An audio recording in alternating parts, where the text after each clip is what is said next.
Vocês estão felizes com Jesus? E Ele com vocês? Ótimo.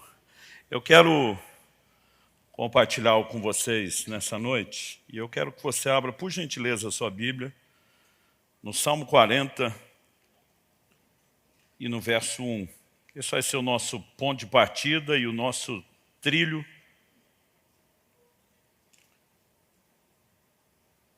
Eu pensei bastante a respeito dessa oportunidade de falar com gente mais nova e qual que seria um bom assunto para conversar com vocês. E a verdade é que tem muita coisa. Mas o que Deus colocou no meu coração diz respeito a algo que vocês que ainda vão construir muito da vida, seja a vida em Deus, do ministério, da família, algo que vocês vão precisar aprender e desenvolver para cooperar com Deus, e diz respeito a um elemento chamado paciência. E o Salmo 40, verso 1 diz assim: esperei com paciência pelo Senhor, Ele se inclinou para mim e me ouviu quando clamei por socorro. Você pode repetir isso comigo? Diga: esperei com paciência pelo Senhor, Ele se inclinou para mim e me ouviu quando clamei por socorro. Bom, essa primeira frase, esperei com paciência pelo Senhor, fala de duas coisas. A primeira delas, obviamente, é a espera. A segunda, a atitude da espera. Quando ele diz esperei com paciência no Senhor, na verdade há um jogo de palavras no original hebraico em que foi escrito, e essa frase seria quase que, se fosse traduzida literalmente, quase como que esperei esperando pelo Senhor. Na verdade, a mesma palavra traduzida como esperar, muitas vezes é traduzida como paciência. Então, alguns entendem que em vez de simplesmente ele repetir esperei esperando, a ideia esperei com paciência cabe um pouco mais. E o tema da minha mensagem hoje é esperando no Senhor. E eu gostaria de começar pelo conceito da espera. A espera é algo bom ou ruim? Para a maioria de nós, algo ruim, porque a gente é acelerado. Eu, particularmente, às vezes prefiro comer num restaurante que a comida não é tão boa, mas me atenda logo, do que naquele que a comida é muito boa, mas tem fila. Então, eu não sei você, mas eu não sou muito fã da espera. Eu, desde garoto, eu sempre fui ligado no 220, hiperativo, e muitas vezes, tudo aquilo que está relacionado a ter que esperar, para mim de cara você já pensa, ruim. Mas a pergunta é, se o salmista está dizendo que precisou esperar pelo Senhor, significa que Deus nem sempre fará tudo depressa, significa que eu e você também teremos que, em relação ao agir de Deus, às vezes aguardarmos, e se o próprio Deus entendeu que eu e você, pelo menos em algumas questões, teríamos que esperar. Jeremias 29, 14, ele diz, eu é que sei os pensamentos que eu tenho a respeito de vocês. Ele diz, são planos de bem e não de mal, para vos dar um futuro e uma esperança. Então, esse Deus, que tem uma forma específica de agir na minha e na sua vida, ele diz, eu é que sei o que eu penso a seu respeito, e ele diz, é algo bom. Isso envolve, inclusive, os processos que ele estabeleceu. Então, se eu e você enxergarmos o que é que está por trás da espera, ou o que pode estar envolvido nela, talvez a gente consiga enxergar um pouquinho mais o elemento daquilo que é bom. Eu acho que o primeiro conceito tem muito mais a ver com desconstruir o errado do que construir o certo. O primeiro conceito que eu acho que a gente precisa trabalhar é que esperar não é necessariamente falta de fé. Digo isso porque ao longo de uma vida, eu fui pilhado, provocado a exercer minha fé, a buscar Deus, e normalmente a ideia e o conceito que a gente tinha de fé é que tinha que ter resultado depressa, tem que chegar logo lá, tem que acontecer. E muitas vezes a ideia de estar esperando é porque não está acontecendo. Mas o próprio Davi diz que Deus se inclinou para ele, que o ouviu quando clamou por socorro, no entanto, ele teve que esperar, ou seja, o Deus que se inclinou e que ouviu não fez depressa. E o fato de Deus não ter feito depressa não significa que Davi não tenha crido.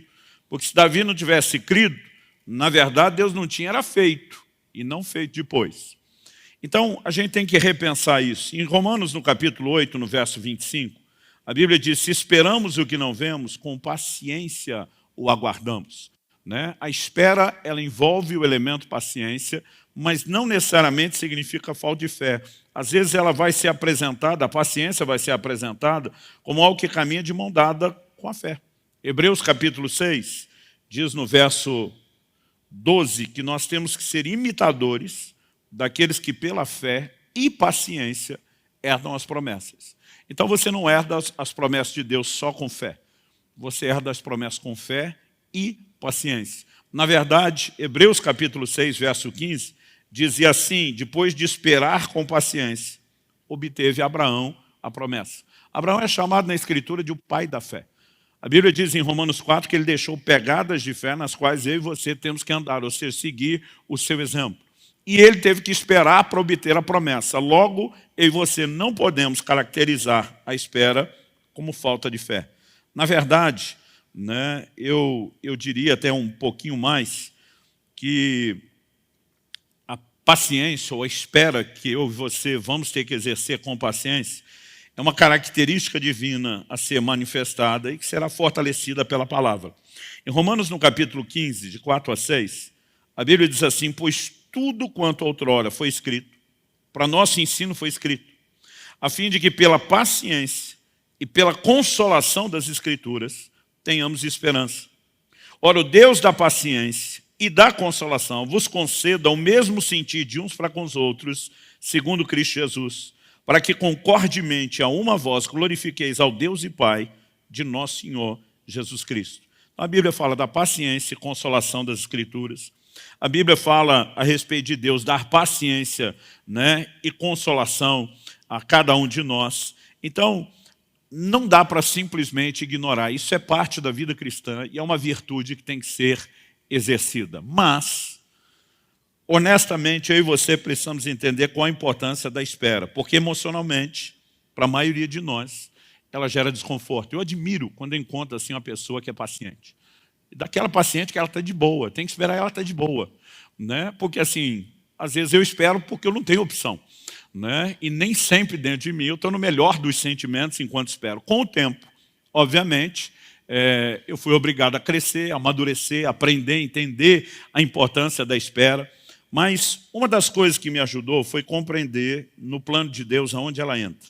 E a segunda coisa que eu quero destacar aqui, e aqui eu vou gastar um pouquinho mais de tempo do que no primeiro, é que a espera nos ajuda a amadurecer. Você pode repetir isso comigo? Diga, a espera nos ajuda a amadurecer. Em Gálatas, no capítulo 4, nos versos 1 e 2, a Bíblia diz assim, digo, pois, que durante o tempo em que o herdeiro é menor, em nada difere de escravo, posto que ele é senhor de tudo, mas está sob tutores e curadores até o tempo predeterminado pelo Pai. Então, a Bíblia está dizendo que quando o herdeiro é menor de idade, ele, legalmente falando, é herdeiro. Mas enquanto menor de idade, a Bíblia diz, na casa, em nada difere de um escravo. Por quê? Porque ele ainda não pode ter acesso à herança. E o texto simplesmente nos diz que, apesar de ser senhor de tudo, ele vai ficar sob tutores e curadores até o tempo predeterminado pelo pai. Porque o pai normalmente não permitia que o filho acessasse a herança enquanto criança, enquanto menor de idade, porque ele não tinha poder de gestão. Se você olhar Lucas 15, de 11 a 32, na parábola do filho pródigo, a gente descobre que quem acessa a herança antes de ter amadurecido, ele normalmente vai desperdiçar aquilo a que teve acesso. Eu lembro de um dia que uma pessoa falou assim para mim, pastor, eu estava lendo um artigo, e esse artigo dizia que mesmo em países de primeiro mundo, não era só nos de terceiro, não, mais de 90% dos ganhadores de grandes prêmios em loteria, ele falou, não estamos nem falando de prêmio pequeno, dos grandes prêmios de loteria, eles conseguem simplesmente dissipar tudo que ganharam em menos de um ano. Um pequeno percentual vai dissipar em até 2 anos. E normalmente quem não dissipou no primeiro, no segundo, que é muito pequenininho o que sobra, esse sim vai conservar o dinheiro ou vai fazê-lo trabalhar. Aí ele olhou para mim e falou, isso me remete a uma conclusão. Eu falei, qual? Ele falou, esse dinheiro é amaldiçoado. Eu falei, é mais fácil jogar a culpa na maldição do que na falta de um poder de gestão. Olhei para ele e falei, você sabia que normalmente as empresas que viraram impérios bilionários, elas dificilmente vão durar muitas gerações? Que normalmente a próxima geração que assume o comando da empresa vai quebrar essas empresas que cresceram? Ele falou, não. Eu falei, a estatística é bem parecida.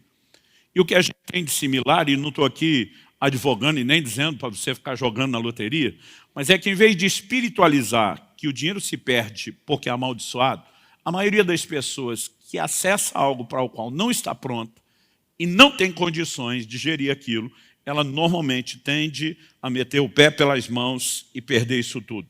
Quando você pensa nessa perspectiva, isso deveria levar eu e você a entender que em relação ao chamado de Deus, ao plano e ao propósito de Deus para as nossas vidas, as coisas que Deus quer fazer não apenas em nós, mas através de nós, existe uma similaridade, um entendimento, né, a respeito de preparação. Então, por exemplo, a Bíblia fala a respeito do obreiro aprovado, e essa aprovação não é meramente da parte de Deus. A Bíblia diz, procura apresentar-te a Deus como obreiro aprovado que não tem de que se envergonhar.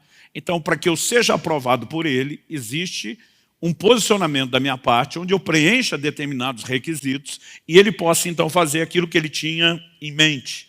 E eu estou dizendo isso porque muitas vezes nas Escrituras, você vai perceber Deus trabalhando com as pessoas em prazos que são longos.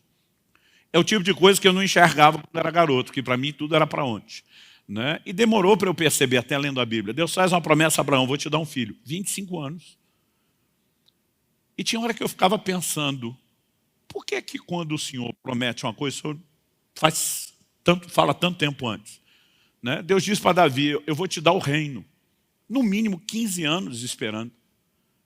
Aí você vê que o Abraão, que esperou 25 anos para ter um filho, quando o filho finalmente cresce e se casa. A Bíblia diz que Isaac se casou aos 40 anos. Eu fico pensando, eu no lugar de Abraão já esperei 25 anos para ver o filho nascer. Agora esperar mais 40 para o filho casar, para depois imaginar quando é que essa posteridade vem. Eu no lugar de Abraão não tinha esperado mais do que os 18. Aliás, eu nem sou Abraão, meu filho casou aos 18. Né? Então, eu fico pensando comigo mesmo, da onde esse camarada conseguiu esperar? Agora, o curioso é que o Isaac casa, e a semelhança da mãe, ele se casa com uma mulher que também não podia ter filhos. O homem que herdou a promessa do pai, eu vou te dar uma descendência numerosa, também está diante do mesmo problema, não pode ter filhos. A Bíblia diz assim, que Isaac orou insistentemente ao Senhor. E Deus ouviu a sua voz, ele deu os filhos, nasceu logo gêmeos. Aí eu li esse texto, a sensação que eu tinha era assim, que ele orou tanto que Deus disse, tá bom, toma, e que nem 9 meses precisou, né, de gestação para as crianças nascer. Quando você vai ler lá o texto bíblico, de Gênesis 25, a Bíblia diz, era Isaac da idade de 60 anos, quando lhe nasceram os gêmeos. Casou aos 40, orou com insistência, aos 60 os filhos chegaram, mais 20 anos. E a gente pode dar exemplo após exemplo nas Escrituras. Eu não sei que idade José tinha quando teve os sonhos de Deus sobre ele estar numa posição de governo, mesmo diante da sua família. Mas a Bíblia diz que aos 17 anos de idade ele foi vendido pelos seus irmãos para o Egito. A Bíblia diz que aos 30 ele sai da cadeia para começar a viver o cumprimento. Então, só a primeira etapa levou pelo menos 13 anos. Até que os seus irmãos chegassem, porque aparece no segundo ano da fome, você pode jogar mais 9. Então ele estava com quase 40 anos de idade. Então, ao longo das Escrituras, quando a gente olha, as coisas não são tão rápidas, automáticas ou instantâneas como eu e você gostaríamos que fosse. A pergunta a ser feita é, José vai para o Egito, vendido, traído pelos seus irmãos, embora fosse fiel a Deus. Lá na casa de Potifar ele começa a prosperar, as coisas estão dando certo. Mas para ser fiel a Deus, e porque recusa a proposta da mulher de Potifar, ele é injustamente preso. Agora, na prisão, a Bíblia fala de uma ocasião que ele vê uma oportunidade. Qual oportunidade? 2 dos oficiais principais de Faraó, Gênesis 40 diz isso, vão parar na cadeia. Para os 2 terem ido para a cadeia, provavelmente levantou-se a ideia de uma conspiração contra o rei, mas isso ainda não tinha sido investigado, porque senão os 2 estariam mortos. Quando aqueles 2 estão lá na prisão, cada um tem um sonho. José interpreta o sonho de um, o sonho do outro. Para o primeiro ele diz, deu bom. Em 3 dias você sai da prisão, vai ser restaurado ao seu carro, sua vida volta ao normal. Para o segundo, que era o copeiro, ele diz, deu ruim, perdeu. Ele diz, em 3 dias tu está morto, né? A coisa vai complicar para o seu lado. Mas a hora que ele dá a palavra para o copeiro, não para o padeiro que vai morrer, mas para o copeiro que vai ser promovido, José termina e diz assim, e quando você for restituído ao seu cargo diante de Faraó, lembra do teu servo aqui, que te ofereceu consolo na hora difícil, que te trouxe uma palavra de alento. E a Bíblia diz que quando tudo aquilo aconteceu, a Bíblia diz que o copeiro não se lembrou de José. Eu fico pensando, essa história é para você passar o resto da vida contando para os filhos, para os netos. Né? Olha, eu estava preso, morrendo de medo, não sabia o que ia acontecer, tive um sonho. O cara interpretou o sonho, me deu uma palavra de Deus, aconteceu tudo exatamente do jeito que ele falou. Quem é que esquece uma coisa dessa? Mas a Bíblia diz que o copeiro se esqueceu de José. Curioso é que 2 anos depois ele vai lembrar. Então você não pode dizer que o problema é de memória. Né? Porque a probabilidade de lembrar era mais cedo e não 2 anos depois do ocorrido. Mas muitas vezes o que eu e você não paramos para pensar é que Deus sabe lidar e gerenciar as circunstâncias de uma forma que eu e você não temos a menor noção. Quando José conversa com o copeiro, Gênesis 40, 14 e 15 diz que ele fala assim, porém lembra-te de mim, quando tudo te correr bem, e rogo-te que sejas bondoso para comigo, e faças menção de mim a Faraó, e me faça sair dessa casa, porque de fato fui roubado da terra dos hebreus, aqui nada fiz para que me pusesse nessa masmorra. Quando você ouve o discurso de José, é um discurso de dor, de alguém que está ferido, de alguém que está machucado, de alguém que está dizendo, me ajuda a sair desse lugar, porque aqui a coisa não vai virar, as coisas não vão funcionar. Agora a pergunta é, se o copeiro tivesse lembrado de José, e tivesse feito menção de José a Faraó, e conseguisse usar sua influência para tirar José da cadeia, o que é que seria de José? Assistente de cozinha? Muitas vezes eu e você, a gente acha que tem planos e ideias perfeitas para viver o plano de Deus, mas a melhor ideia para viver o plano de Deus é a do próprio Deus. A verdade é que José, nesse momento, está com o coração ferido, machucado, enquanto eu e você estamos feridos e machucados, não é hora de ser promovido. Quem é promovido com o coração ferido, na hora que tiver a oportunidade, vai pisar em quem o machucou, em vez de servir as pessoas que o machucaram, que o feriram. O que é que Deus queria de José? Que ele fosse um instrumento da parte de Deus para sustentar os irmãos que o injustiçaram. Mesmo com tudo aquilo que fizeram, Deus diz, eu quero que você pague o mal com o bem, eu quero que você externe o meu coração. Eu acredito que você dá conta disso. Naquele momento inicial, José não estava pronto. E muitas vezes Deus não pode deixar que as coisas aconteçam depressa na minha e na sua vida. Porque sem a espera, eu e você não vamos passar pelos processos de amadurecimento, de correção, de ajuste, que eu e você precisamos passar. E quando eu olho para as Escrituras, eu não consigo, é lógico que hoje é muito mais fácil falar disso, né? Eu não consigo simplesmente ignorar a importância de processos e que os processos têm que ser respeitados. Em Marcos, no capítulo 4, de 26 a 29, Jesus disse ainda, o reino de Deus é assim como se um homem lançasse a semente à terra. Depois dormisse e levantasse de noite e de dia, e a semente germinasse e crescesse, não sabendo ele como. A terra por si mesmo frutifica. Primeiro a erva, depois a espiga, por fim o grão cheio na espiga. E quando o fruto já está maduro, logo se lhe mete a foice, porque é chegada a ceifa. Então qual é o mecanismo? Primeiro você planta. A semente foi plantada, vai germinar. Quando germinar e romper terra afora, né, o que é que vai aparecer? Primeiro a espiga, depois vai encher de grãos na espiga, mas não adianta colher enquanto não estiver maduro. Processos. Esses processos têm etapas, essas etapas requerem tempo e não adianta antecipar absolutamente nada disso. Eu li uma história há muito tempo atrás de um camarada que viu uma lagarta, né, no quintal da casa dele, numa das plantas, e ele queria acompanhar o processo, viu ela fazendo casulo, e ele estava ansioso para ver a bichinha transformar em borboleta. Mas ele relatava que aquilo demorou e demorou muito. Demorou para fazer o casulo nunca abria, ele todo dia ia checar. Né? Quando finalmente começou a dar sinais de abertura, e ele estava naquela torcida, vai, vai, aquilo também não andava depressa. Todo dia abria só um pouquinho mais, e teve um dia que ele, aborrecido, cansado de esperar, resolveu ajudar aquela lagarta. Ele pegou uma tesourinha dessas pequenininhas de costura e deu uns piques ali no casulo para ajudá-la, porque todo dia ele via que a lagarta fazia um esforço enorme para sair e não conseguia se libertar. Ele disse, vou ajudá-la a fazer mais rápido. Né? Quando finalmente ela saiu do casulo, para ele foi uma frustração, porque não era mais a lagarta que entrou, mas também não era a borboleta que ele esperava. A verdade é que o processo de transformação, a chamada metamorfose, não tinha terminado.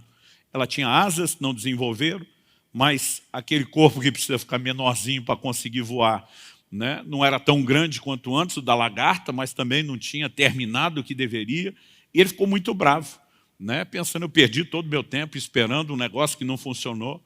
O que demorou para ele descobrir é que o culpado foi ele.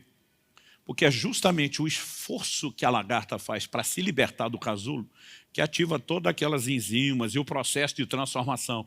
E quando ele tentou facilitar e ajudá-la a ganhar tempo, ele simplesmente abortou o processo de preparação que era necessário. Eu fico imaginando que às vezes eu e você temos o mesmo desespero, ou do lado de dentro do casulo, ou do lado de fora assistindo outros, desesperado para dar uma mãozinha, né, e dizer, vamos agilizar, vamos fazer andar, vamos fazer acontecer, mas a verdade é que sem o tempo, processos podem ser interrompidos. Então, eu tive uma lição muito cedo, logo no início do meu ministério, e normalmente eu falo mais disso para pastores e líderes do que só para a igreja, mas em agosto de 1993, eu tive um acidente de carro, quando eu estava assim, no terceiro ano de um ministério itinerante. O ministério estava bombando, considerando a nossa realidade da época, não existia internet, né? As pessoas só tinham acesso a dois tipos de mídia, rádio e televisão. O rádio era caro, a televisão nem se fala. A televisão brasileira é a televisão mais cara do mundo, é o mercado mais inflacionado do mundo. Então, normalmente, sem estar na mídia, nenhum ministério avançava tão depressa. Eu sei que vocês não conseguem imaginar o que é um mundo sem internet. Aliás, vocês não conseguem imaginar o que era um mundo sem telefone celular. Né? E a gente, naquela época, já fazia uma média de 2, 3 cidades por semana.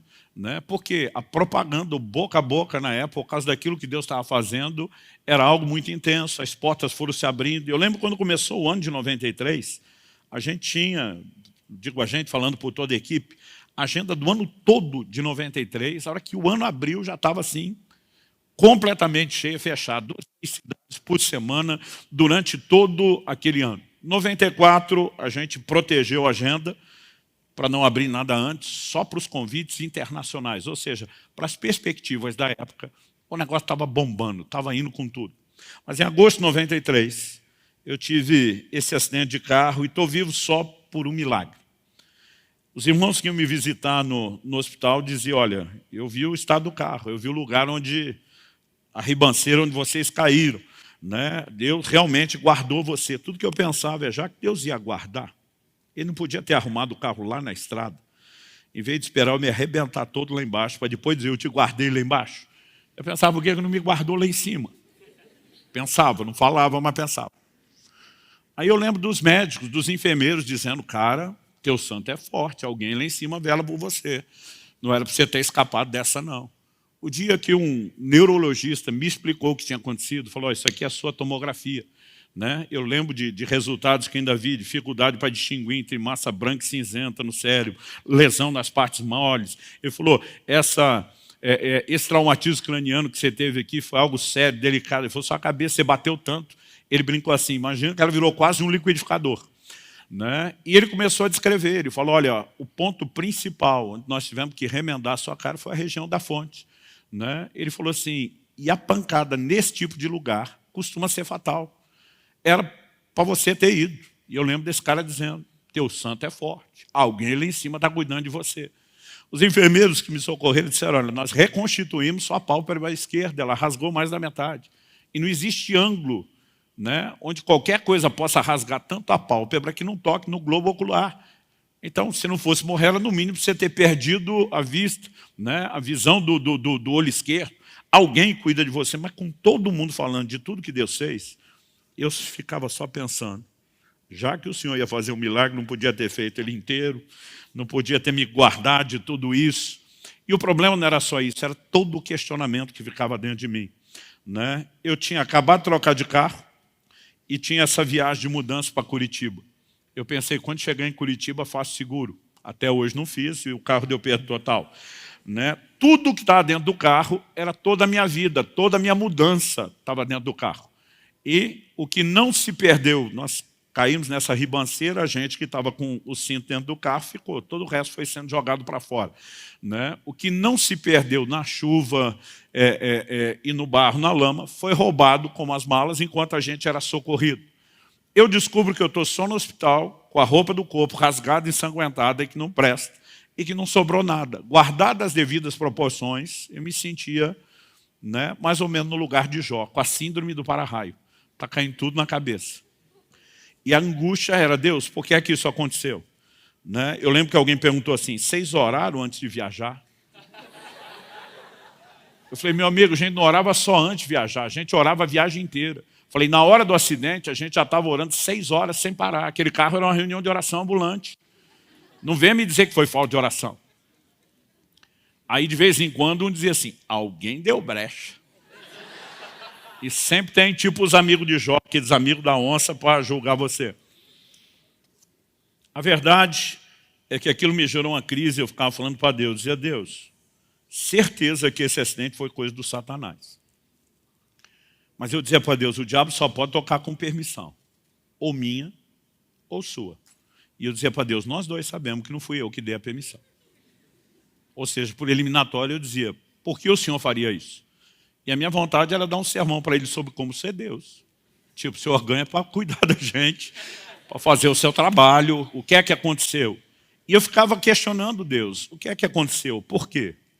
E o pior é que não tinha resposta, né? Eu sou o tipo de pessoa que eu tenho dificuldade com o silêncio. Quando eu casei, eu falava para a Kelly, 28 anos atrás, dizia, se você me ama, briga comigo. Porque briga no sentido de discussão, de argumentação. Às vezes queria discutir algo, ela não, tá bom. Eu dizia, tá bom, coisa nenhuma, você não vai defender seu lado? A gente tem que conversar, tem que argumentar esse negócio. E eu dizia, se você me ama, nós temos que discutir as coisas. Mas assim, nós temos que ir para as águas profundas. Não pode ficar no raso.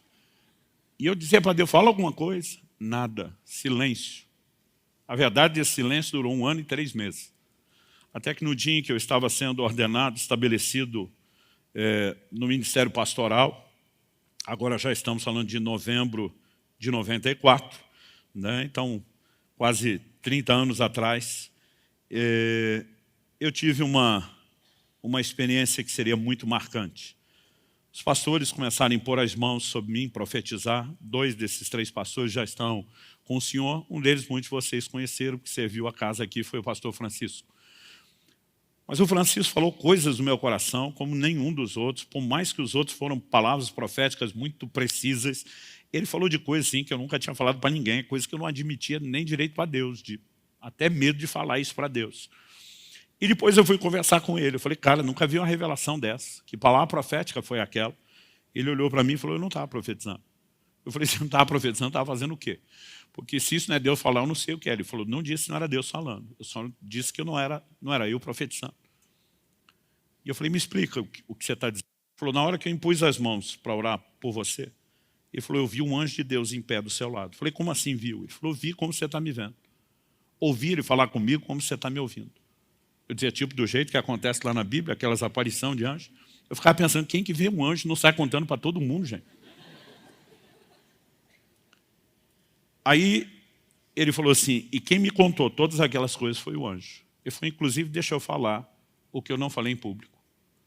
E aí ele me deu detalhes. Basicamente, o anjo disse o seguinte, no momento em que apareceu do meu lado, e ele foi impor as mãos sobre mim, o anjo disse para ele, você tem uma preocupação muito grande com esses ministérios. Eu tinha 20 anos de idade, gente, solteiro. Eu brinco que hoje nem eu teria ordenado eu mesmo daquela época ao ministério. Eu ia esperar amadurecer, eu ia esperar crescer, eu ia esperar estar pronto. Então, eu entendo a preocupação do Francisco, mas aquele anjo falou assim, o Altíssimo te faz saber que eles estão nas mãos dele. Eles estão no lugar certo, na hora certa, fazendo a coisa certa, e não há motivo para que você se preocupe. Traduzindo, vai dar tudo certo. E disse que aquilo tranquilizou o coração dele. Mas o anjo apontou para mim e disse, quanto, porém, a este? E aí o caldo entornou para o meu lado. O anjo disse assim, ele é rebelde. E ele não aceita o tratamento de Deus na vida dele. E doeu ouvir isso. Porque o anjo aparece para Daniel, chama de homem muito amado. Aparece para Gideão, chama de homem valente.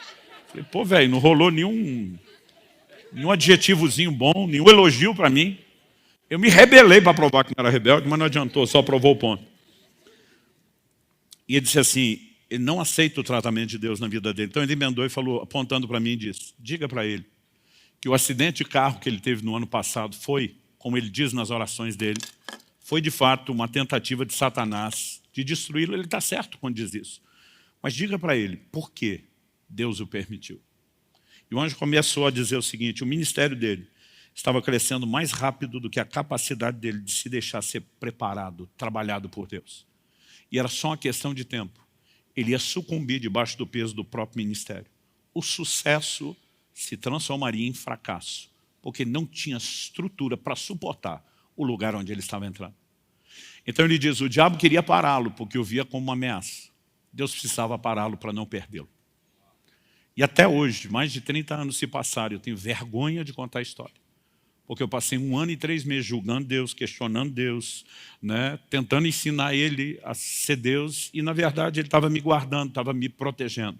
O que eu comecei a descobrir é que muitas vezes, porque nós abortamos alguns processos, porque não queremos esperar, a roda tem que girar, tem que fazer acontecer, a gente deixa de viver processos necessários de amadurecimento.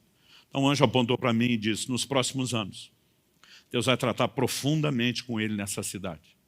Aos poucos, ele vai começar depois, na hora certa, voltar a viajar, até que lentamente chegue o momento onde ele esteja pronto para voltar a fazer aquilo que ele faz. Sabe quanto tempo levou? 25 anos.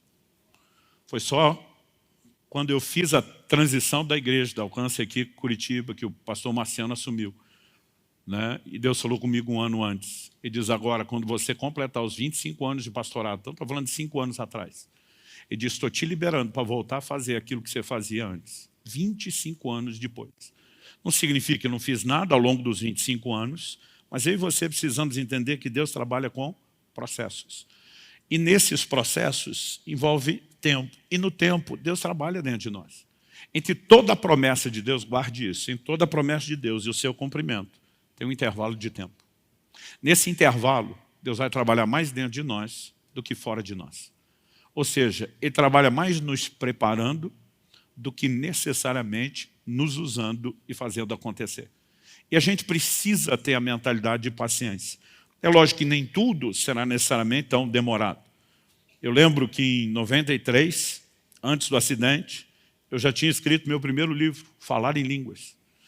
Né? Na época ele chamava Linguagem Sobrenatural de Oração, depois virou só o subtítulo. Com o acidente, com a interrupção das viagens, o fato de ter ido pastorear, deixei tudo no stand-by, mas eu tinha uma convicção no meu coração desde a minha adolescência. E Deus queria que eu escrevesse, que essa seria uma das formas do Ministério de Ensino. Então, depois de muita paciência, né, porque eu fui pastorear a partir do final de 93, em 98, depois de 5 anos, que para mim era muito tempo, gente. Eu falei, quer saber? Chegou a hora de trabalhar e publicar o livro. Eu lembro de um dia, era uma terça-feira, eu consigo lembrar que era terça-feira, e terça era o dia de reunião do presbitério, à tarde a gente reunia na igreja, tomava decisões que diz respeito ao governo da igreja, mas à noite a gente não tinha atividade na igreja, a gente reunia com as esposas para ter um tempo de comunhão, a gente comia junto, e oração, e buscar Deus junto. E toda terça-feira aquele encontro mudava. Naquela terça-feira ia ser na nossa casa. Então, eu lembro quando eu acordei de manhã, estava no meu tempo devocional, o Espírito Santo falou comigo assim, à noite, na reunião na sua casa, o primeiro a chegar vai ser fulano. Fulano era o único solteiro do time nosso. E era o único que nunca chegava no horário. A gente ficava bravo com ele, a gente dizia, tu não tem nem mulher para culpar, para dizer que é ela que fica, né, demorando para arrumar. Aliás, a gente chamava ele de noiva, porque a gente dizia que ele parecia uma noiva no dia do casamento, do tempo que ele levava para se arrumar. E aquilo assim, era um teste de paciência para todo mundo. O Espírito Santo me disse, ele vai chegar meia hora mais cedo. Eu falei, isso é um evento apocalíptico. Você chegar no horário já é avivamento. Imagina chegar meia hora mais cedo. E o Senhor me disse, a razão pela qual ele vai chegar mais cedo é porque eu dei a ele essa noite um sonho a seu respeito. E ele quer falar com você, mas não na frente dos outros. Mas quando ele chegar, ele vai estar muito cheio de dedos, de cuidado. A conversa dele vai enrolar muito. Você manda ele cortar o papo, diga para ele que eu já te falei do sonho, que é para ele ir direto ao assunto. A gente pensa no dia que não passava. Esperei aquilo o dia inteiro. Nossa reunião era 8 horas, 7h30 a campainha toca. Eu lembro quando atendi ele na porta. E eu já fiquei impressionado. Falei, Deus está nisso. Aí ele entra, começa aquela conversa mole, será que chove, será que não chove? Eu falei, fulano, corta o papo. Deus me disse hoje de manhã que se ia chegar meia hora mais cedo. Isso nunca aconteceu antes, eu imagino que nunca mais vai acontecer. Ele me disse que ia chegar antes porque você teve um sonho, ele te deu um sonho a meu respeito e você queria contar isso antes dos outros chegar. Quando eu falei isso, ele arregalou os olhos. Eu lembro dele, até hoje eu lembro dele dizendo, Santo Deus da glória, é de Deus. Aí o bicho ficou valente. O pior, que eu pensei, o que quer que seja que ele vai falar, eu já validei antes. Ele olhou para mim e falou, sabe o seu livro do Falar em Línguas? Falei, sei. E eu já estava esperando ele dizer, vai ser traduzido para várias línguas, vai para as nações, vai ter a tiragem, vai isso. Sei. E aí? Ele falou, Deus me disse que de novo, você saiu na frente dele antes do tempo e não soube esperar a hora. E aí meu chão sumiu. Por quê? O livro já estava na gráfica rodando. Eu fiquei pensando, o senhor não podia ter falado isso semana passada? O que é que eu vou fazer com esse negócio na hora que sair da gráfica? Mas de alguma forma, naquele momento, eu estava dizendo, de novo, você não soube esperar. Um dia desse alguém falou, poxa, pastor, a gente fica feliz de saber, o senhor com tantos títulos, mais de 2 milhões de livros distribuídos, né? Esse negócio da noite para o dia, eu falei, fala que foi da noite para o dia de novo, que eu dou em você. Falei, 30 anos construindo, esperando esse negócio, você vê que foi da noite para o dia. E tinha momentos, eu lembro de um dia assim que eu falei, Deus, meu maior inimigo não é o Satanás, é você. Porque o diabo não pode impedir o seu plano, o seu propósito. Se eu estalar o dedo, esses livros vão acontecer, mas o senhor não estala o dedo. Qual é o seu problema? Eu lembro de um dia que eu falei, quer saber? Eu desisto desse negócio. Eu já nem sei se o senhor prometeu, se fui eu que quis, da minha parte. Eu desisto, eu abro mão, enterro esse negócio. Aliás, foi a partir desse dia que começou a acontecer. Quando eu e você queremos muito que alguma coisa aconteça, a gente está dando sinais de que não está pronto para isso. Nossas próprias expectativas sinalizam que nós misturamos alguma coisa dentro da gente. E eu tive que aprender a esperar com paciência. Isso foi em 2008. Em 2001, um dia eu estava orando, e o Espírito Santo falou assim comigo, na hora certa, uma das pessoas que eu vou usar para empurrar e movimentar os seus livros e levar isso para um outro patamar, se chama Márcio Valadão. Na época, Igreja Batista da Lagoinha, em alta na internet, né, na televisão, diante do trono nem se fala. Pensei, um padrinho desse, meu amigo, é o que qualquer um ficaria feliz. 2 anos depois dessa palavra, um dia num evento, alguém me apresenta ao pastor Márcio Valadão. Eu fui lá para ouvi-lo nesse evento de pastores, e quando eu estava entrando, alguém falou assim, vem cá, deixa eu te apresentar aqui ao pastor Márcio. Falou, pastor Márcio, esse menino tem abençoado muito nosso estado. E quando falou e mencionou meu nome, falou, eu já li um livro dele. Pensei, me confundiu com alguém. Mas eu não quis ser indelicado e dizer, não, o senhor me confundiu com alguém. Aí quando ele falou, já li um livro seu, eu falei, é mesmo? Qual? Ele falou, um que você fala do agir de Deus, o agir invisível de Deus, que dá o testemunho do seu acidente. Pensei, ele leu mesmo.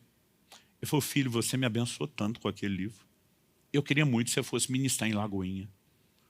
Aí começou a tocar a música da pastora Ludmila na minha cabeça. Chegou a nossa vez, chegou a nossa hora. E lá fui eu, janeiro de 2004, ministrar na Batista da Lagoinha. Eu lembro, Paulo, meu irmão, foi comigo. A gente botou tanto livro dentro do carro, Rafael, para divulgar os livros lá, que as rodas do bichinho estavam assim até torta.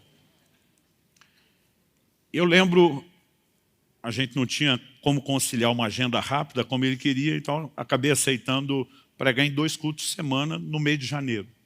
Primeira semana de janeiro. Belo Horizonte debaixo de chuva, descendo morro. Mas ainda assim, eu lembro que a pastora que me recebeu num dos cultos, ela falou, olha, pastor, desculpa, com a chuva, com as férias, reunião está vazia. A reunião vazia era umas 2.500 pessoas. Eu pensando, para quem acabou de começar outra igreja, que era a primeira das Alcances de Irati, que estava com as 150, né? Eu pensei assim, acho que nós já temos um bom movimento. Mas eu lembro que na hora de ir embora, depois dos 2 cultos, das 2 reuniões, eu perguntei para o meu irmão, falei, e aí? Como é que foi? Ele falou, como é que foi o quê? Eu falei, os livros. Gente, eu botei livro, na época, a R$5, parcelando em 5 de 1. Tinha livro que me custava mais do que isso. Mas eu estava quase naquela filosofia do traficante, a primeira vai meio de graça e depois a gente tenta, né? Mas eu lembro que eu perguntei para o Paulo, falei, e aí, quanto vendeu? Ele falou, 150. Falei, 150 livros? Ele falou, não, R$150. Vendeu 30 livros. Aí eu falei, não, estou falando sério. Ele falou, eu também. Eu falei, nos 2 cultos, nas 2 reuniões, ele falou, é. Ele disse, vem cá. Aí ele abriu o porta-mala do carro e mostrou, estava tudo igual o jeito que veio. Eu falei, não foi dessa vez. Mas também o pastor Márcio não estava aqui para fazer a propaganda. Alguma coisa vai acontecer. E não aconteceu nada, ninguém nunca mais me chamou. Ninguém tocou no assunto, ninguém falou de livro. E eu lembro que simplesmente na minha cabeça eu cheguei a uma conclusão. Eu falei, Deus não falou nada, eu acho que eu inventei o que eu queria ouvir e vamos botar esse negócio de lado. 2013, acho que foi finalzinho de 2012, o Lou Engle veio dos Estados Unidos para fazer um decol em Belo Horizonte, nos pediram ajuda, a gente traduziu e publicou o livro dele, o DNA do Nazireu, e a gente fez a movimentação para estar lá. Mas eu lembro que a turma disse, você consegue estar com a gente no decol? Eu falei, olha, estou no meio do evento, não consigo não. Mas eu lembro que um dia a Nívia falou comigo, com a Kelly, falou, olha, tem um momento que os adolescentes vão estar orando, mesmo que vocês não possam ir, manda Israel para lá. A gente precisa de uns adolescentes crentes, sérios, comprometidos com Deus para esse momento de oração. Eu falei, não, ele dá, tem condições. Né? Conversei com ele, falei, filho, você vai? Falei, olha, você vai ficar na casa de amigos, organizei as coisas. Mas eu lembro quando eu estava num evento em São Paulo ministrando, que eu comentei e falei, olha, meu filho vai ter um momento de oração lá no Descentes. Cara, e por que você não está lá? Eu não estou lá por causa de vocês, dessa agenda que eu estou aqui. Os caras, pelo amor de Deus, vão mexer nessa agenda. Quando que ele ora lá? Eu falei, na sexta-feira. Você prega na quinta, encerra no sábado, compra uma passagem de última hora, vai lá estar com seu filho, o menino está começando, você tem que estar junto.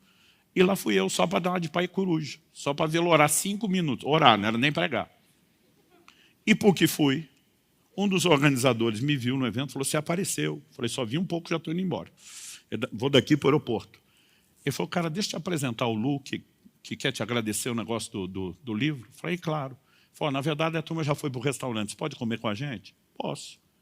Aí me levaram. Quando cheguei lá, entre outras pessoas estavam na sala, pastor Márcio, todo mundo. Mas quando entrei, sentei, todo mundo já estava comendo, conversando, eu cheguei, quieto entrei, quieto fiquei. Eu tenho a mania de ficar me esticando na cadeira, e dos momentos que eu fiz isso, torci o pescoço para um lado, torci para o outro. Quando eu viro, o pastor Márcio, que estava 2 cadeiras depois de mim, está fazendo a mesma coisa. E a gente se olhou, ele falou, Subirá, você? Eu falei, sou eu. Ele falou, filho, os seus livros me abençoam tanto. Eu pensei, não começa.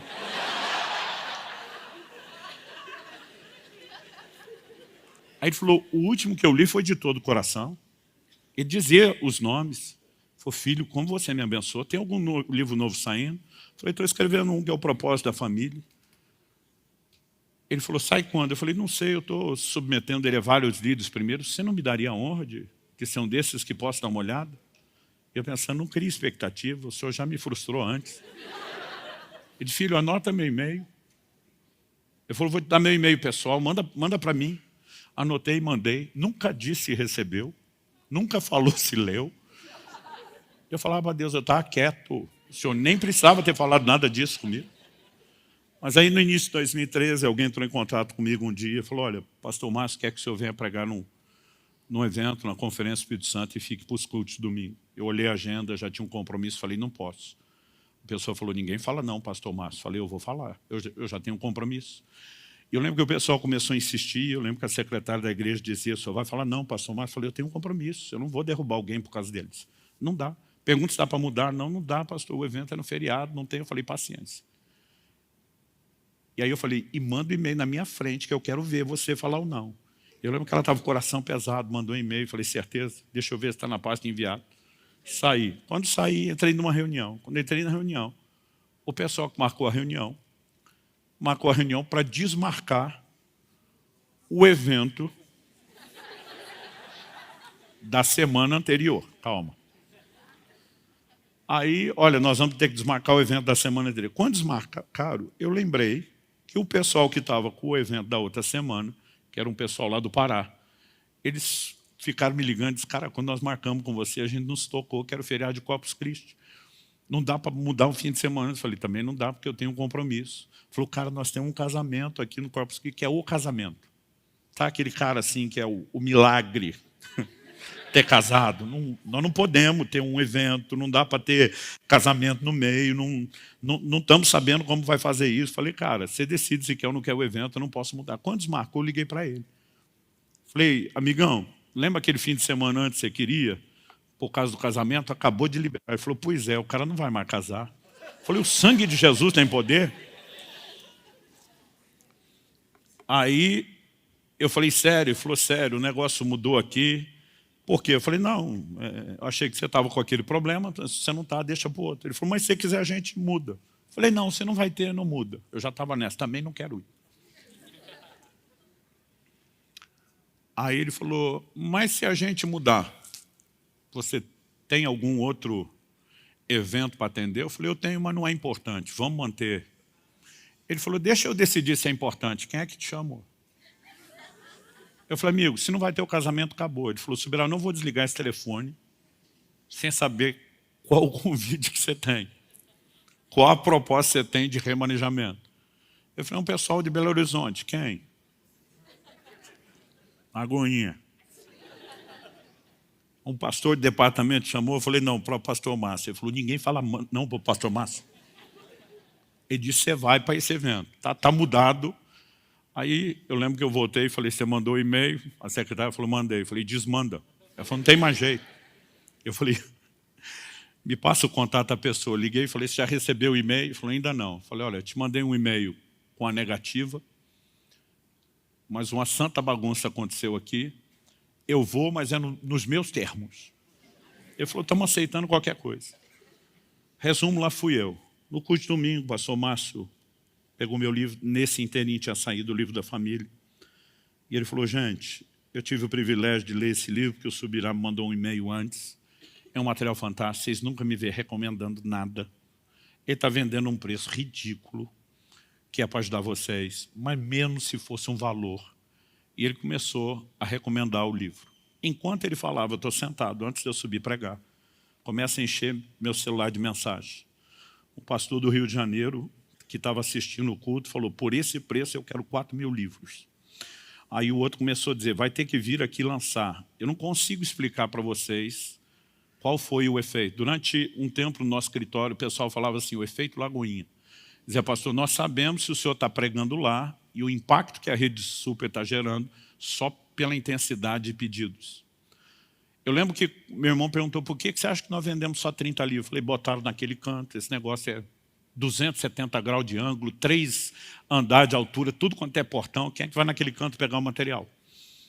Mas naquele canto, que o pessoal chama da tenda da benção, eu vendi de 2013 a 2018 mais de 50.000 livros.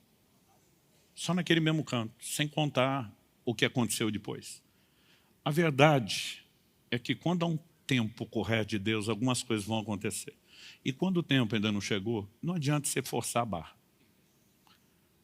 Hoje é muito mais fácil para mim falar dessas coisas. Porque eu estou no tempo onde quase tudo que foi prometido está acontecendo. Mas até chegar lá foi um parto. E eu gosto de dizer às pessoas algo, que é o seguinte, terceiro e último tópico. Acelerar pode retardar. Mais do que a nossa maturidade pessoal, que vai sendo trabalhada durante a espera, eu e você precisamos entender que é o propósito de Deus como um todo. E quando falamos do propósito de Deus como um todo, tem questões que não diz respeito somente a gente. O que teria acontecido com José se ele tivesse sido lembrado pelo copeiro, como nós falamos antes?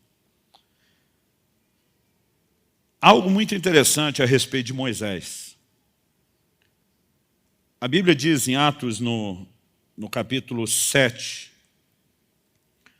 e no verso 17, como, porém, se aproximasse o tempo da promessa que Deus jurou a Abraão, a palavra traduzida tempo aqui no grego é cronos. Cronos é o tempo cronológico, aquele que a gente mede no relógio, no calendário. E eu já vou falar de que tempo é esse. Quando chega o verso 20 de Atos 17, na pregação de Estevão, a Bíblia diz assim: por esse tempo nasceu Moisés, que era formoso aos olhos de Deus. A expressão do 17 é quando se aproximasse o tempo, cronos. Por esse tempo nasceu Moisés, kairos. Kairos, diferente do cronos, ele fala de uma estação profética. Nem sempre exatamente aquela data e aquele tempo da folhinha do jeito que nós medimos, mas ele fala de uma estação profética. Qual era o tempo da promessa de Deus a Abraão? Gênesis 15, de 12 a 14, diz assim: ao pôr do sol caiu profundo sono sobre Abraão, e grande pavor e cerradas trevas o acometeram. Então lhe foi dito: sabe com certeza que a tua posteridade será peregrina em terra alheia, será reduzida à escravidão e será afligida por 400 anos. Mas também eu julgarei a gente a que eles têm de sujeitar-se, e depois sairão com grandes riquezas. Então estamos falando lá do primeiro patriarca, Abraão. Deus disse: deixa eu te dar a letra, o que é que vai acontecer lá na frente. Sua descendência vai ser peregrina. Eles vão sair daqui, eles vão para uma terra onde serão sujeitos à escravidão. Deus diz: vai durar 400 anos. Deus diz: depois eu vou julgar aqueles que os sujeitaram. Eles vão sair de lá com grandes riquezas. Eles vão voltar para Canaã. Então Deus falou. O texto diz: quando se aproximava o tempo que Deus falou a Abraão, qual era o tempo? 400 anos. A Bíblia diz: por esse tempo e nessa estação profética nasceu Moisés. Quando você lê o livro de Êxodo, aliás, isso é repetido não só em Êxodo, mesmo no livro de Hebreus, o tempo todo a Bíblia diz: nasceu Moisés, que era formoso. A Bíblia só diz isso. Eu lembro que eu ficava olhando para esse texto e dizendo: e quem é a mãe? Não vou dizer o pai, porque os pais a gente tem que observar que às vezes eles têm uma dificuldade de ver beleza em criança. Mas quem é a mãe que vai olhar para o filho que nasce e não acha bonito? Nós, os pais, a gente acha que nasce com um cara de joelho amassado. Não... o meu, quando eu vi todo coberto de placenta, de sangue, a primeira coisa que eu pensei não foi que coisa mais linda. Foi assim: eu amei essa coisinha feia. Só que é só Estevão que vai dar esse detalhe que ninguém deu, que diz que ele era formoso aos olhos de Deus. O que a Bíblia está dizendo é que eles viram uma beleza diferente. Eles viram que o menino era atraente, mas era uma percepção. Ele vai servir a um plano divino. Ele tem um papel e uma missão diferenciada. E a Bíblia diz que ele nasce na estação onde o tempo da promessa está para cumprir. Ou seja, tudo está se encaixando e convergindo para que o plano de Deus seja vivido. Mas quanto tempo Deus falou a Abraão? 400 anos. Agora olha Êxodo 12, 40 e 41. Ora, o tempo que os filhos de Israel habitaram no Egito foi de 430 anos. Aconteceu que ao cabo dos 430 anos, nesse mesmo dia, todas as hostes do Senhor saíram da terra do Egito. Mas Deus não diz para Abraão 430 anos. Deus diz para Abraão: o tempo que eu determinei são 400 anos. Daí eles voltam. Só que eles saíram 30 anos atrasados. A pergunta é por quê? Quando eles saíram com 430 anos, liderados por Moisés, a Bíblia diz que Moisés tinha 80 anos. Agora, quando Moisés tinha 40 anos de idade, então 40 anos antes ele saiu logo, no ano 390 da escravidão, o que é que aconteceu? A Bíblia diz que o Moisés sai da corte de Faraó para visitar os seus irmãos e vê um egípcio oprimindo um do seu povo. Ele toma as dores e mata o egípcio. Quando você lê a pregação de Estevão, você vai ler exatamente assim: Moisés cuidava que os seus irmãos haveriam de entender que por meio dele Deus daria livramento a Israel. Mas eles não entenderam. Ele tinha certeza. Esse cara começou a olhar e dizer: meu nascimento, o tempo onde acontece, a forma como tudo aconteceu, quando os pais tinham que rejeitar os filhos, quando os filhos homens deveriam morrer, a maneira como eu fui acolhido, treinado na casa de Faraó, com todo o treinamento para ser um líder. Deus vai usar isso tudo, ele tem um plano e um propósito. A ficha do cara caiu, ele entendeu. Mas ele ainda não estava no tempo certo. E o texto diz, ele cuidava que seus irmãos entenderiam, mas eles não entenderam. Um dia desse alguém me perguntou, falou: pastor, por que o senhor acha que tem tanta gente rachando, dividindo igreja por aí? O senhor acha que essas pessoas não são chamadas para o ministério? Eu falei: normalmente são. O problema não é falta de chamado. O problema é não esperar a hora do reconhecimento. É tentar fazer acontecer. O cara tem tanta convicção do chamado que ele não entende que o reconhecimento é um conjunto de fatores que ele flui dentro do tempo de Deus. E muitas vezes essa impaciência, ela custa caro. Então faltava 10 anos para o prazo divino terminar. E o Moisés diz: eu sou o cara, Deus vai me usar, ele não pode esperar.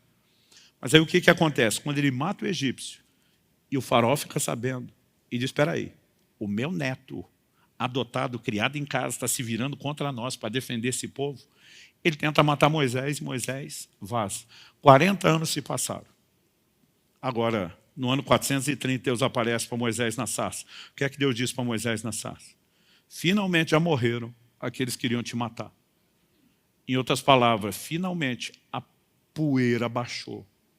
A confusão que você fez, cabeção, baixou só agora. Vamos retomar o plano? E porque ele não quis esperar 10 anos, ele não só esperou 40, mas o povo inteiro perdeu 30 anos a mais. Quando eu fico olhando para as Escrituras, uma convicção que me vem, e eu acho que isso é sinal que a gente está amadurecendo, é que acelerar muitas vezes pode retardar. Eu fico olhando para muita coisa que ao longo da minha caminhada era aquele desespero: vamos resolver, vamos fazer acontecer, vamos. E muitas vezes a gente cria problemas, dificuldades, e para resolver isso, no final das contas, se gasta muito mais tempo, se tem muito mais desgaste do que se a gente soubesse esperar no Senhor. Então, eu preciso trazer uma palavra ao coração de vocês hoje e chamar você ao entendimento de confiança em Deus. O meu e o seu destino não está na mão das pessoas. O que José pensou quando seus irmãos o venderam?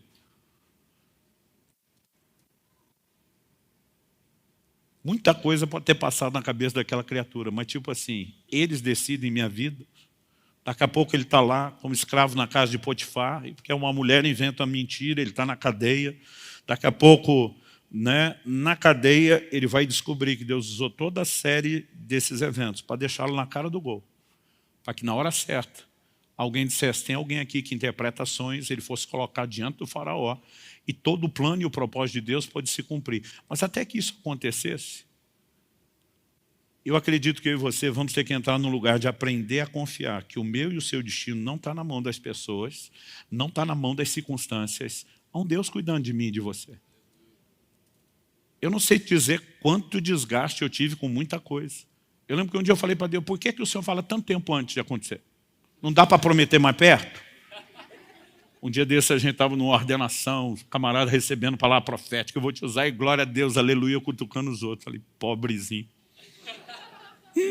Alguém vai falar para ele que não vai acontecer nada depressa? Os outros dizendo: não, nós sofremos, deixa ele sofrer.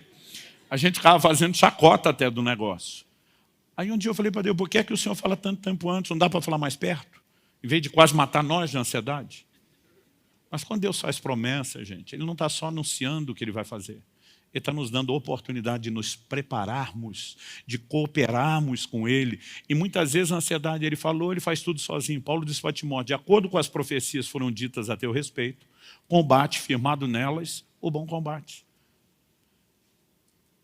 E acho que uma coisa boa de quando você já tem um certo tempo de caminhada com Deus é que você comece a entender não só que há processos, que eles requerem tempo, mas a importância do tempo para que eu e você possamos amadurecer. Algo que eu ficava me perguntando para Deus, por que é que o Senhor me chamou para pastorear uma igreja local? O seu chamado inicial era para servir o corpo de Cristo. A sensação que eu tinha era dizer, o Senhor me fez sentir o gosto, me cortou o barato de tudo isso, me confinou dentro de uma estrutura que não me permite viver o chamado. Hoje você sabe o que eu mais ouço dos pastores? Andando pelo Brasil mesmo fora. A turma diz, Subirá, se você não tivesse sido um pastor local, você não seria tão útil para a igreja hoje. Você não teria noção do que é a realidade da igreja hoje. Ao mesmo tempo, a gente começa a entender depois várias coisas, você diz, não é que Deus estava certo? Como sempre está.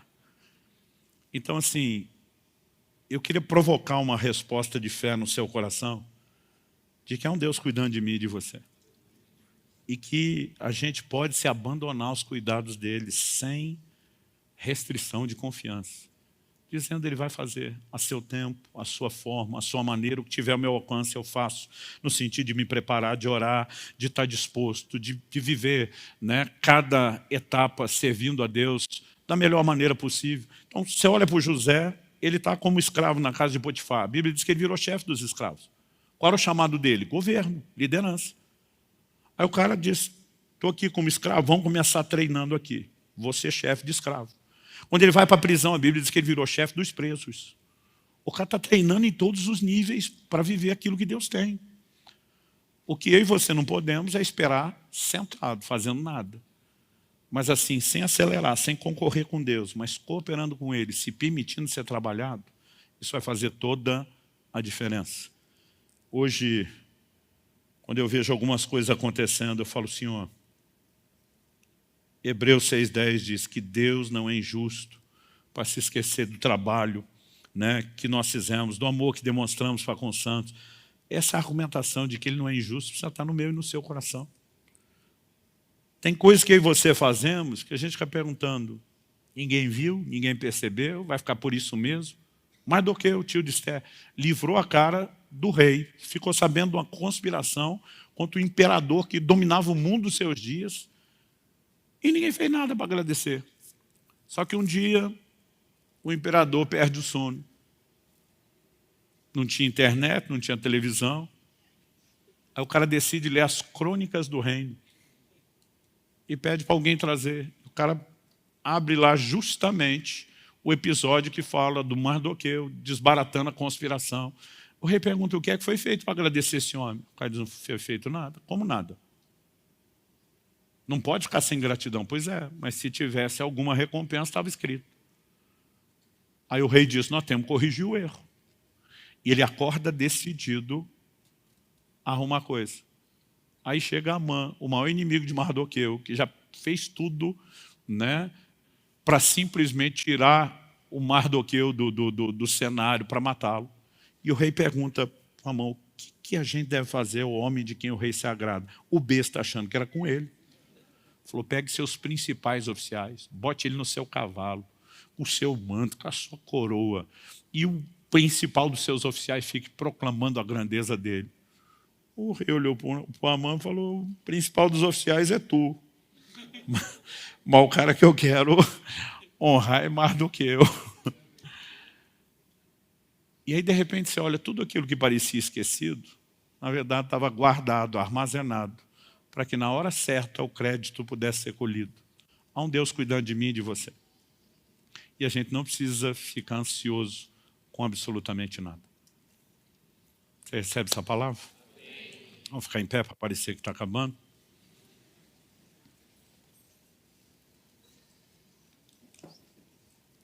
Tiago, capítulo 5, verso 11, diz, eis que temos por felizes os que perseveraram firmes. Tendes ouvido da paciência de Jó, e vistes que fim o Senhor lhe deu, porque o Senhor é cheio de terna misericórdia e compassivo. O que é perseverar firme? Essa capacidade de dizer, eu não desisto. Há momentos onde a espera vai mexer profundamente comigo, com você, com as nossas emoções, com a nossa confiança. E nós vamos ser testados, e nós vamos ter que questionar, ouvimos mesmo Deus falar? Houve uma promessa. Se houve, nós podemos confiar. Porque Deus não vai quebrar sua palavra, Ele não vai brincar conosco. Mas tem hora que é confuso. Porque o Deus que prometeu a Abraão dar um filho, quando Deus diz para ele, agora me sacrifica o filho. Você acha que o velhinho não pensou que Deus estava meio bipolar? Uma hora da filha, outra hora arranca filho, não sabe o que quer. Mas ao mesmo tempo, quando ele vai adorar, ele fala para os servos, eu e meu filho iremos e voltaremos. Ele sabe que ele está indo para matar o menino, mas como é que ele diz voltaremos? O livro de Hebreus diz que ele cria que Deus podia ressuscitar seu filho, porque se tinha promessa, não podia parar naquele sacrifício. E sabe, por mais contraditório que as coisas pareçam, eu e você precisamos pensar, doido é a gente de achar que sabe melhor do que Deus. Doido é a gente de achar que vai entender a mente, os caminhos e os pensamentos maiores. Nós podemos confiar. Nós podemos confiar. Eu tenho hora que eu esqueço como era a ansiedade nessa fase da vida que muitos de vocês estão. A gente dizia, Maranata, vem Jesus, mas espera eu casar primeiro. Aí depois, quando você resolve a ansiedade de quem é, e finalmente casa, começa a ansiedade, e vem os filhos, como é que lida com os filhos, e como é que vai ser a carreira, e como encaixa o chamado, e como ministério, e cada vez você acha que superou uma, tem mais coisas. Mas hoje, aos 51 anos de idade, já vou. Eu posso dizer para você, eu aprendi a dizer como Davi, esperei com paciência no Senhor. A espera é importante, a espera produz resultados em nós, e ela deve ser vivida com a melhor das atitudes. Essa paciência de que é um Deus cuidando de tudo. Tudo que nós vamos construir na vida, seu matrimônio, criação de filhos, ministério, projeto de Deus, são todos projetos a longo prazo. São projetos para uma vida inteira. E você não vai chegar lá correndo em área nenhuma. Vai ter que ter paciência para tudo.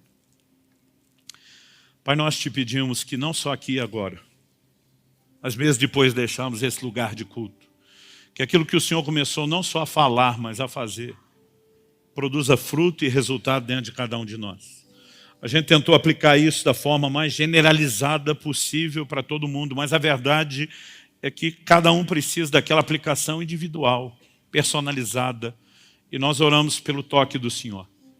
Oramos por fortalecimento da fé e da confiança nessa noite.